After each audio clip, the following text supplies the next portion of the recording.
Avatar: The Last Airbender is the best cartoon series I've ever seen in my entire life.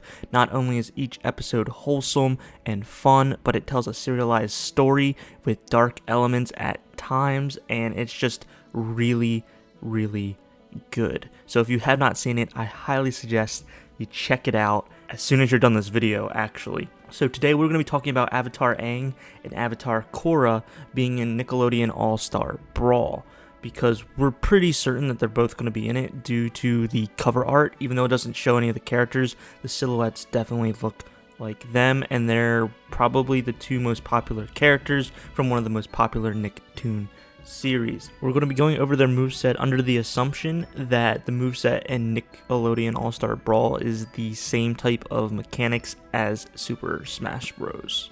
First, let's go over the basic differences between the two characters. Aang would be lighter, faster, and jump higher than Korra, who would be more grounded, heavy, and have way more powerful attacks than Aang. In addition to their bending, Aang's bending would be more around a defensive stance, whereas Korra would be strictly offensive. This is just based how they are in the show, and they are much different than each other in the show if you watch Last Airbender or Legend of Korra.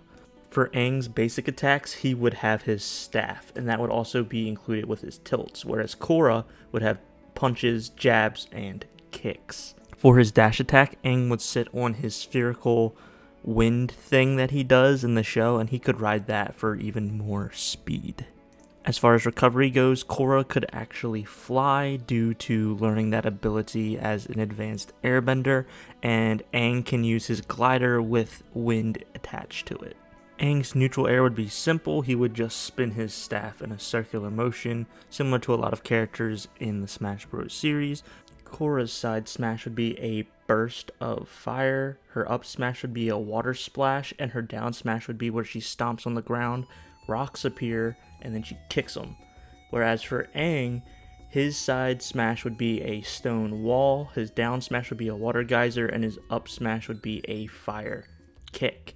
As far as neutral specials go, Aang would have an air blast, and Korra would have a water blast. The reason for this is because Aang is from the air tribe, and Korra is from the water tribe. Aang's down special would be a air shield, and Korra's down special would be a water shield. In addition, Korra would have a grab that includes a metal chain and metal bending that chain to grab opponents and yank them in like a grappling hook. Finally, we have the final smashes, and I believe that both characters would just harness the avatar state and use the avatar state to attack opponents. What that looks like, I'm not 100% sure, but that just makes the most sense to me personally.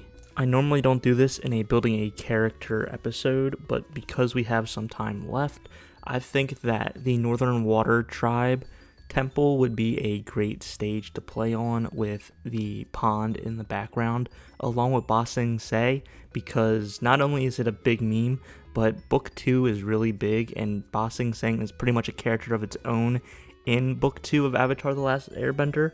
And then there could be some other stages too if you really want to put more in. Republic City is a really cool area, so they could definitely do the stadium for that game that they play. What was it called again? I can't quite remember.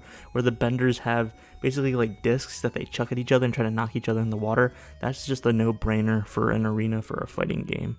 Pro bending, that's what it's called, pro bending. That way you can have Bolin and his brother Mako in the background of that arena. In the Northern Water Tribe, you can have Katara and Sokka, and maybe even get a Fire Nation map so we can have Zuko and Azula fighting in the background. That would be really cool. Uncle Iroh could just be there like shaking his head or face palming as well in the background as they're fighting.